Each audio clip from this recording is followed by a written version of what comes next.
이 세상 살기 위해서는요, 어느 정도 건강한 욕심이 필요합니다. 긍정적인 욕심은 보통 열정이라고 하는 이름으로 불립니다. 이런 좋은 열정은 사람으로 하여금 생산적인 땀과 눈물을 흘리게 하고요, 또 가치 있는 열매를 맺을 수 있도록 돕습니다. 그렇지만 건강한 것처럼 보이는 이러한 열정도 도를 넘어서게 되면 탐욕이 됩니다. 여러분, 탐욕이 무엇일까요? 내게 필요한 것 이상을 욕심내는 것, 그게 탐욕입니다. 또 내 것이 아닌 것을 구하는 것입니다.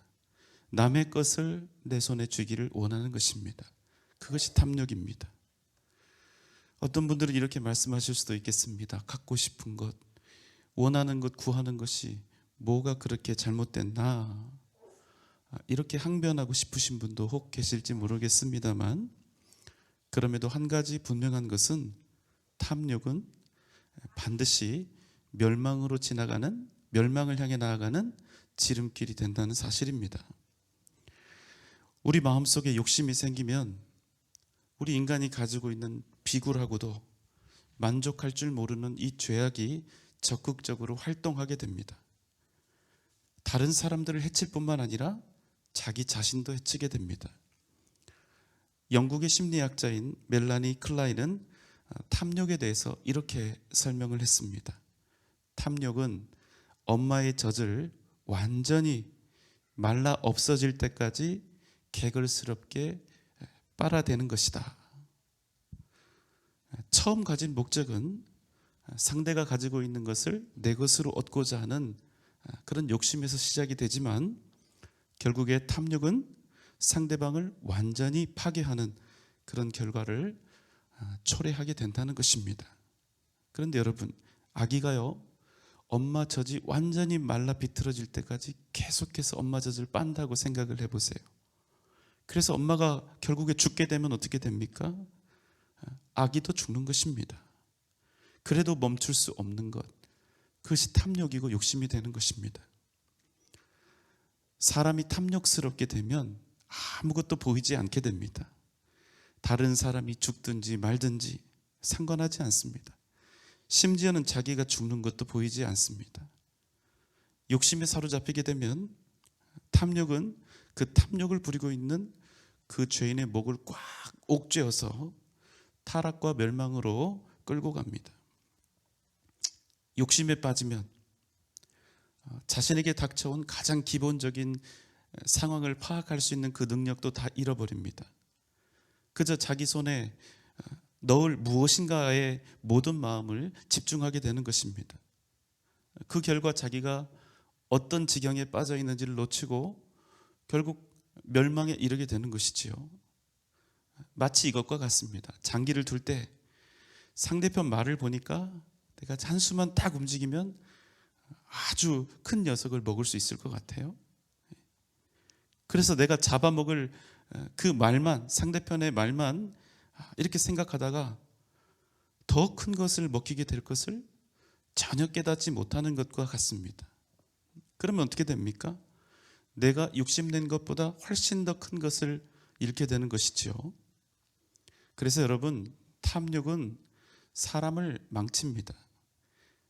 아무리 그 사람의 IQ가 높고 그 사람이 좋은 대학을 나왔고 높은 학문과 지식을 가지고 있다 할지라도, 높은 자리에서 세상에 큰 권세를 가지고 있다 할지라도, 평소에 그 사람보다 더 지혜로운 사람은 없을 정도로 대단한 지혜를 가진 사람이라 할지라도, 일단 그런 사람이라 할지라도 탐욕에 빠지게 되면 그 사람은 반드시 어리석은 판단을 하게 되고 모든 것을 곧 잃게 될 상황에 처하게 되며 결국에는 죽음을 향해 나아가게 된다는 것입니다.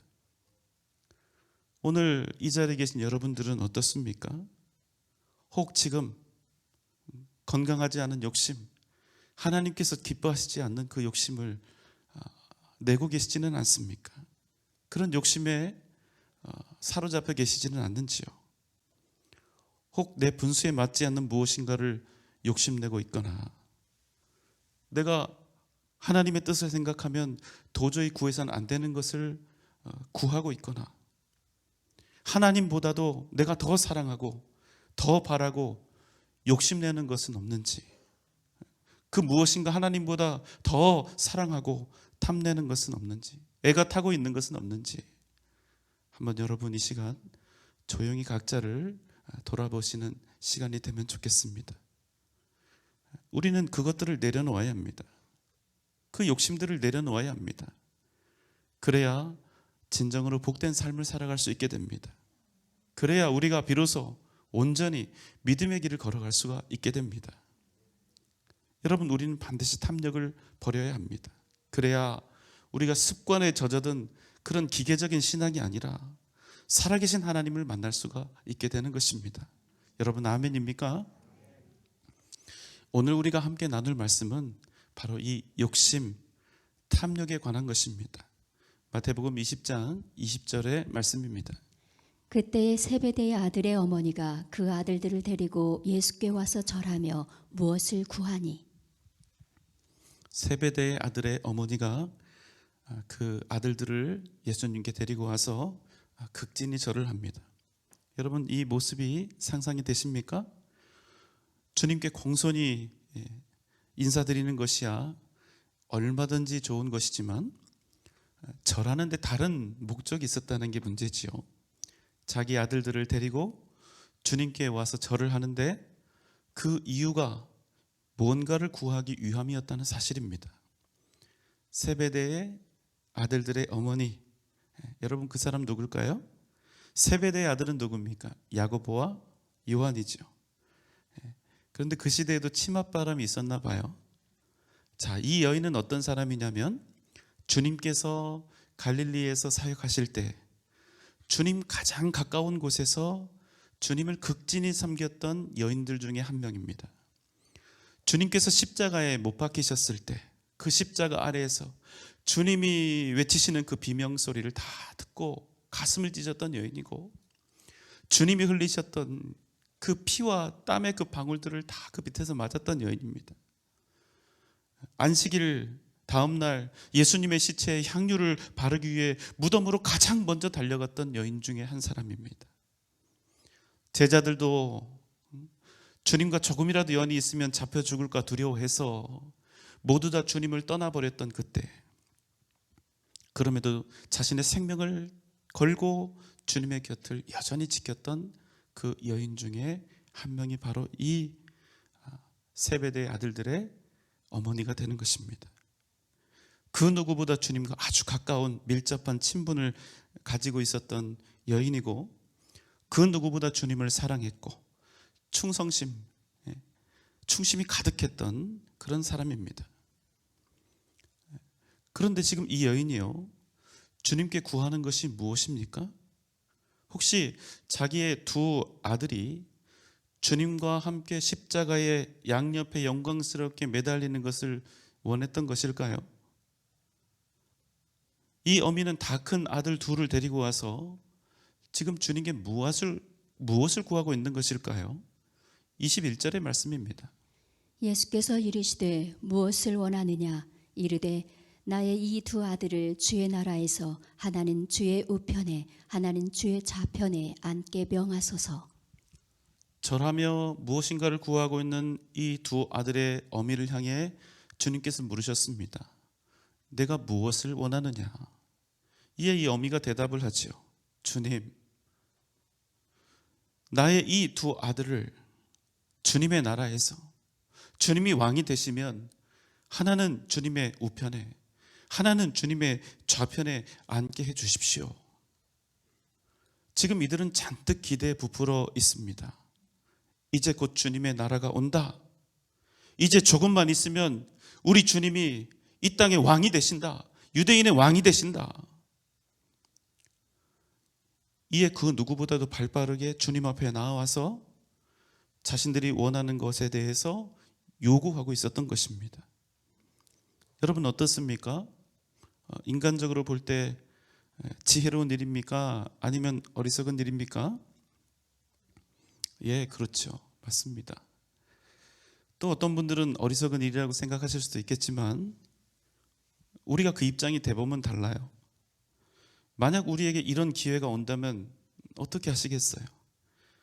예수님은 지금 먼 어떤 사람이 아니에요. 청탁하는 게 아닙니다. 그냥 단순한 청탁이 아니에요. 가족입니다. 아주 친밀하게 지냈던 가족 중에 하나처럼 생각이 되는 사람이에요. 그런데 이분이 이제 곧 왕이 된다는 겁니다. 그간의 친분과 그분을 향한 헌신이 정말 대단했죠. 자, 이런 상황 속에서 두 아들을 데리고 이 여인이 가는 것입니다. 그리고 딱 한 번만 주님에게 간곡히 부탁을 드리면 이제 주님의 나라, 그 나라가 임했을 때 한 자리 할 수 있을 것 같았던 것이지요. 이런 인생의 기회들, 만약 그런 기회가 내 앞에 있다면 아마 여러분도 안 한다, 나는 절대 안 하겠다, 이런 생각 갖기가 쉽지 않으실 거예요.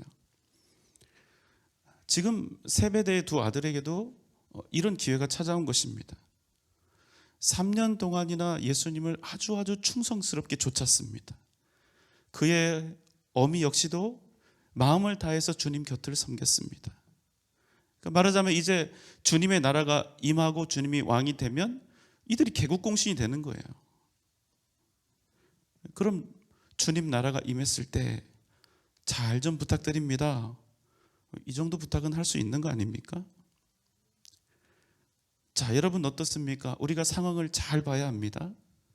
만약 앞으로 도래할 주님의 나라가 정말 제자들이 생각하고 있었던 것처럼, 제자들이 기대하고 있었던 것처럼 다윗의 영광을 다시 찾고 유대 민족을 해방시키는 그런 이 세상의, 이 땅의 나라였다면 당연히 예수님의 12제자는 영의정, 좌의정, 우의정을 시작으로 다 한 자리씩 그렇게 맡아야 그것이 당연한 것입니다.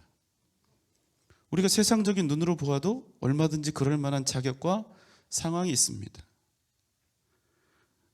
그러니까 요즘 말로 청탁 금지법에 걸리는 일도 아니고요. 무슨 부정부패나 공직사회를 좀먹는 그런 일도 아니라는 거예요.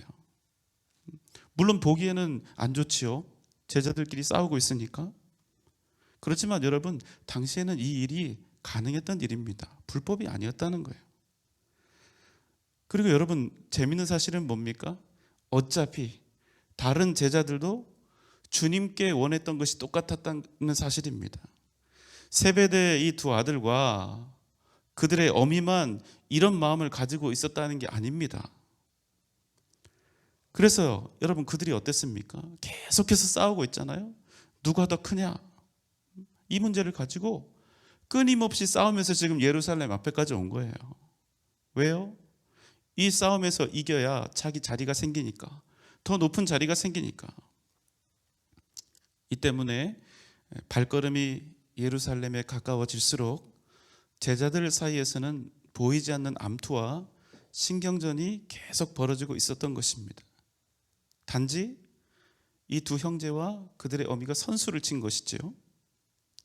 그러니까 여러분, 제가 무슨 말씀을 드리려고 여기까지 이렇게 길게 설명을 했냐?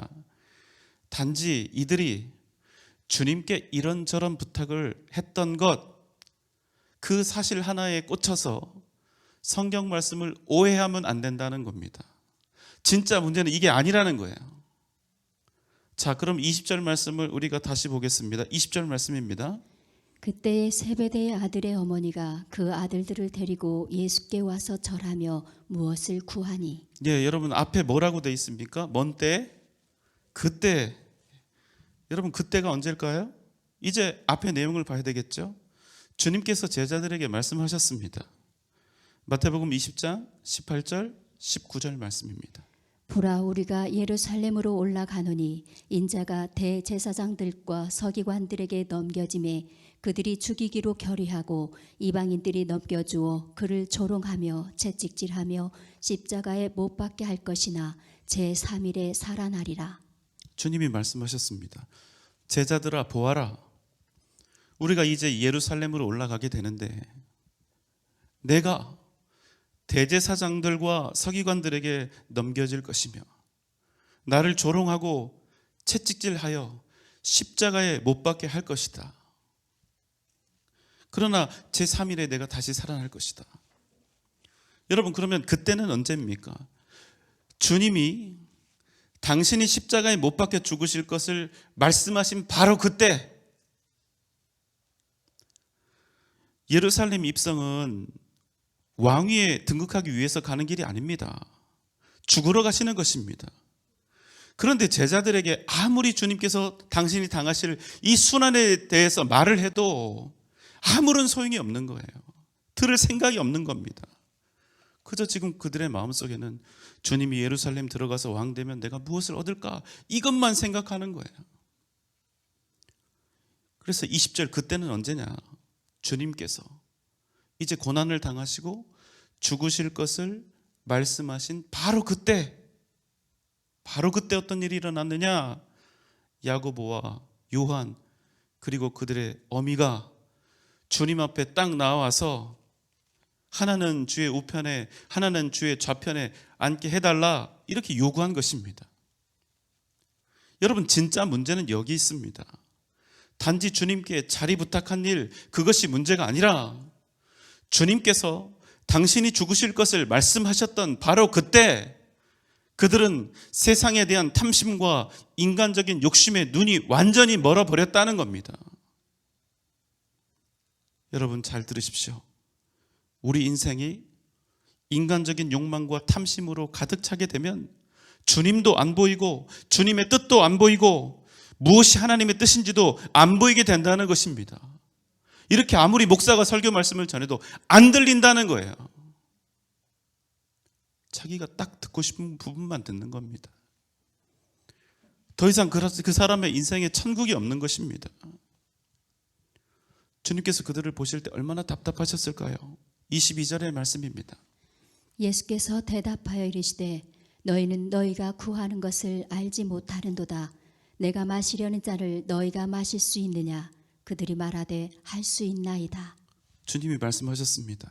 너희는 너희가 지금 구하고 있는 것이 무엇인지 알지 못한다. 내가 마시려는 그 잔을 너희도 마실 수 있겠느냐? 그러니까 그들이 어떻게 대답합니까? 물론입니다, 주님. 우리도 할 수 있습니다.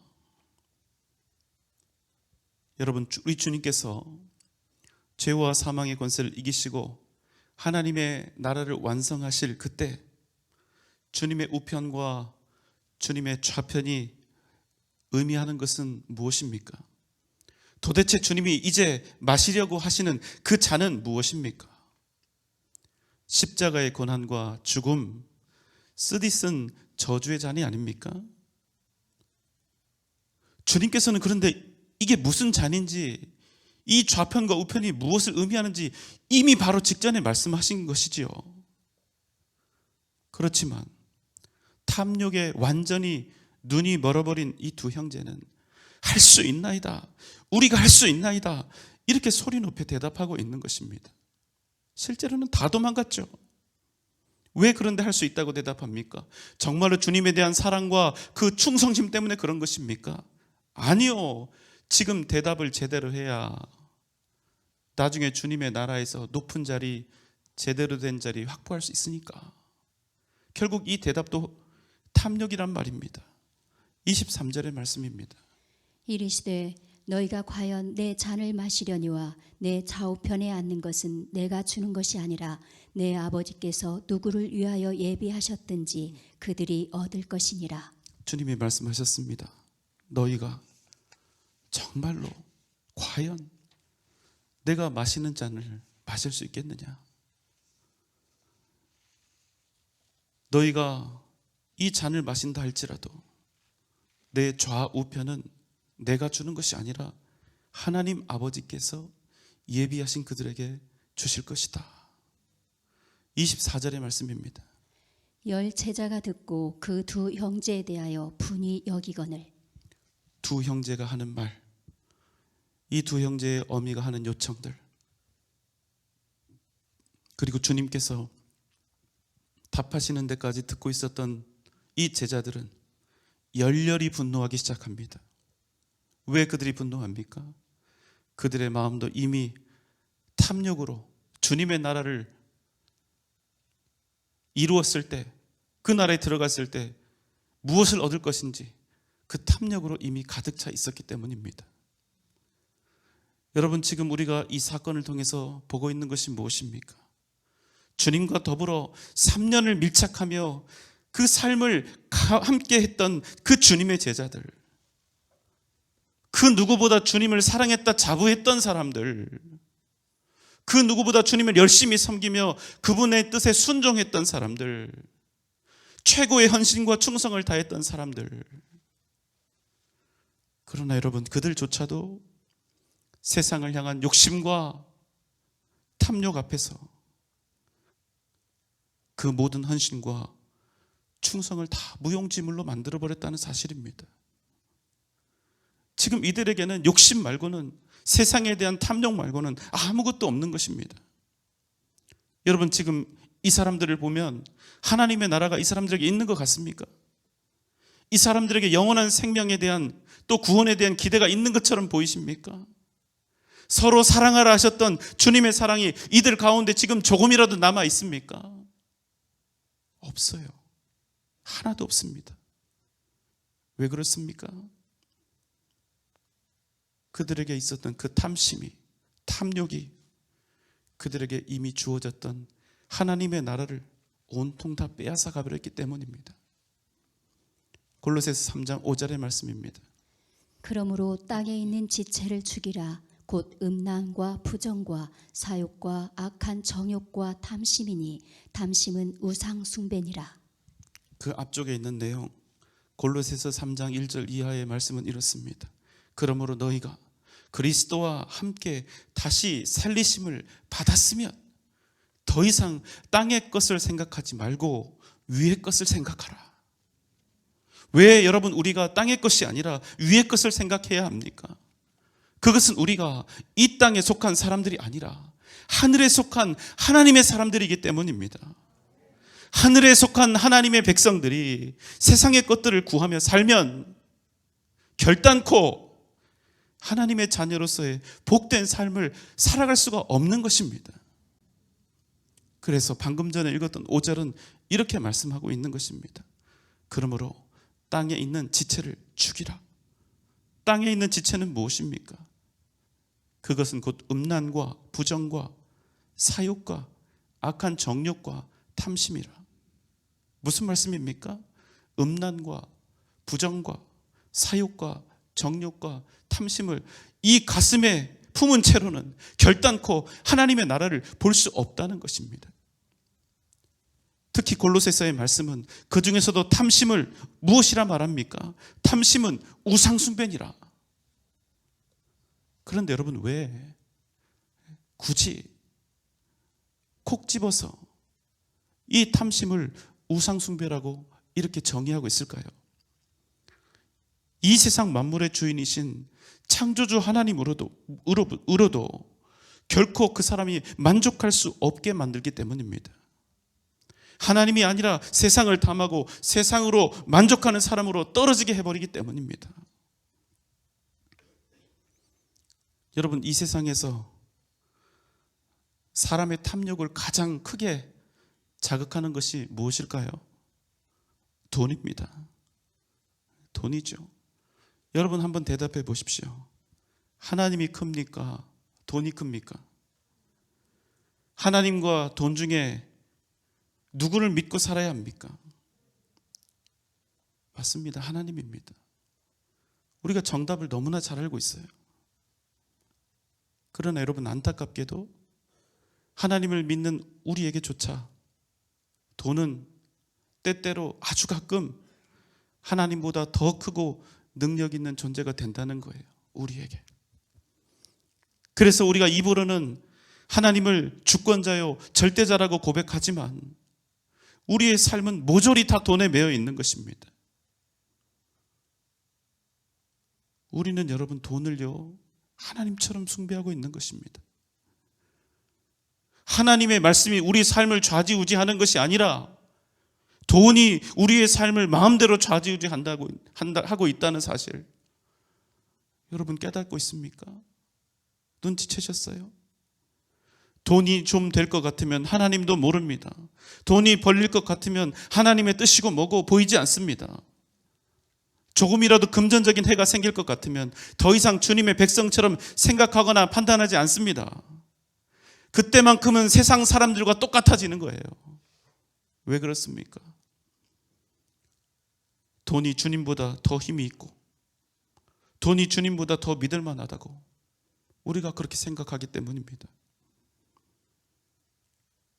특별히 성경에서 탐욕으로 번역되고 있는 단어는 돈에 의해서 통제되지 않는 욕망을 뜻합니다.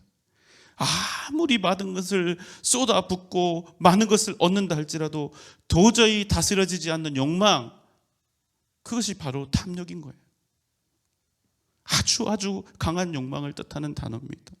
절대로 만족하지 못하는 욕망입니다. 놀라운 사실은 평생 믿음 생활을 잘 하는 것처럼 보여도 죽을 때까지 11조 한 번 제대로 못하고 마치는 성도들이 적지 않다는 사실입니다. 왜 그렇죠? 10분의 1을 드리면 도저히 살 수 없을 것 같으니까요. 10분의 1을 계속 하나님께 드리고는 부자도 못 되고 생활도 안 될 것 같으니까요. 그런데 여러분, 이 일은 무엇을 의미합니까? 내 인생의 모든 길을 인도하시고 이 땅의 생사화복을 주관하시는 전능하신 하나님을 내가 온전히 신뢰하지 못하고 있다는 그 사실을 말하는 것입니다. 주님만 믿고는 도저히 세상에서 부유하게 될 수도 없고 정상적으로 살아갈 수도 없다는 불신앙이 그 안에 도사리고 있다는 것입니다. 그래서 여러분, 탐심은요, 그저 세상을 탐하고 세상을 욕심내는 것이 아니라 우상숭배라고 성경이 우리에게 말씀하고 있는 것입니다. 마태복음 6장 24절의 말씀입니다. 한 사람이 두 주인을 섬기지 못할 것이니 혹 이를 미워하고 저를 사랑하거나 혹 이를 중히 여기고 저를 경히 여김이라. 너희가 하나님과 재물을 겸하여 섬기지 못하느니라. 무슨 말씀입니까? 이 세상을 욕심내고 탐하면서 결코 하나님을 섬기지 못한다는 것입니다. 사랑하는 여러분, 우리 안에 있는 이 탐심을 해결하지 못하면 우리는 주님을 온전히 바라볼 수도 없고 주님을 온전히 의지할 수도 없습니다. 내가 주님을 믿노라 하면서도 여전히 돈에 대한, 물질에 대한 욕심이 해결되지 않았다면, 세상 권력, 명예에 대한 탐심이 해결되지 않았다면 정말로 죄송한 말씀이지만 그분은 아직 주님을 진짜로 만나지 못한 것입니다. 우리가 좋아하는 찬송이 있죠. 주 예수보다 더 귀한 것은 없네. 이 찬송의 가사가 정말 나의 진실한 신앙 고백이 되려면 우리는 반드시 탐욕을 버려야 하는 것입니다. 사랑하는 여러분, 욕심은 반드시 우리의 인생을 좀먹고 우리의 영혼을 상하게 합니다. 탐욕은 주님을 바라보지 못하게 합니다. 탐욕은 우리를 위해 죽으신 주님을, 내가 원하는 목록들을 실현해주는 도깨비 방망이 같은 그런 도구로 이용하게 만듭니다. 욕심은 때로는 우리가 원하지 말아야 할 것들을 원하게 만듭니다. 죽는 일인 줄도 모르고 자신을 죽이는 일인 줄도 모르고 바라고 원하게 합니다. 여러분, 기억하십시오. 진정한 복은 오직 하나님으로부터 오는 것입니다. 내가 가진 소유나 힘에서 오는 것이 절대로 아니라는 사실입니다. 설령 우리가 인생에서 욕심을 부려서 무엇인가를 끝내 얻었고 그것을 내 주머니, 내 수중에 넣었다 할지라도 그것이 진정 복이 되게 하시는 분은 오직 여호와 하나님이시라는 그 사실을 여러분 잊지 마시기 바랍니다. 진정한 인생의 복과 승리는 내 소유는 지금 얼마나 있는가, 내가 지금 무엇을 얼마나 더 가져야 행복할 수 있을까, 이것에 대해서 고민하고 그것을 얻으려고 사는 것이 아니라 내가 지금 무엇을 얼마나 가지고 있든 그것들이 정말 하나님 앞에서 복이 되겠는가, 이것에 대해서 고민하며 사는 것이 우리를 진정한 인생의 승리요 위대한 복으로 초청해 가는 것입니다. 잠언 23장 17절 18절의 말씀입니다. 내 마음으로 죄인의 형통을 부러워하지 말고 항상 여호와를 경외하라. 정령이 내 장래가 있겠고 내 소망이 끊어지지 아니하리라. 여러분, 악인들이라도 잘 나가는 거 보면 부러우시죠? 악인의 형통을 부러워하지 마십시오. 악인의 형통을 부러워하는 것은 선한 열정이 아니라 탐욕입니다. 온갖 술수와 더러운 계략으로 사는데 여러분, 그렇게 사는 악인들이 어떻게 의롭게 사는 사람들보다 형통하지 않을 수가 있겠습니까? 그렇지만 여러분 기억하세요. 그들의 형통은 절대로 형통이 아니라는 사실입니다. 반드시 멸망과 죽음으로 치달아가게 되어 있습니다. 왜 그런지 아십니까? 공의로우신 우리 하나님께서 살아계시기 때문입니다. 여러분, 우리가 그럼 무엇을 하면 되겠습니까? 그저 형통을 부러워하는 사람들이 아니라 하나님의 뜻을 날마다 간절히 구하고 오직 여호와 하나님을 경외하며 믿음으로 사는 것입니다. 그럼 우리에게 어떤 일이 일어난다고 약속해 주고 계십니까? 내 마음으로 죄인의 형통을 부러워하지 말고 항상 여호와를 경외하라. 그러면 정령이 내 장래가 있겠고 내 소망이 끊어지지 아니하리라. 여러분 믿습니까? 이 마음 속에 있는 모든 욕심을 버리고 오직 여호와 하나님만을 경외하며 주님이 주시는 은혜와 능력으로 영원한 승리와 형통을 향해 나아가는 복된 여러분 되시기를 주님의 이름으로 축원합니다.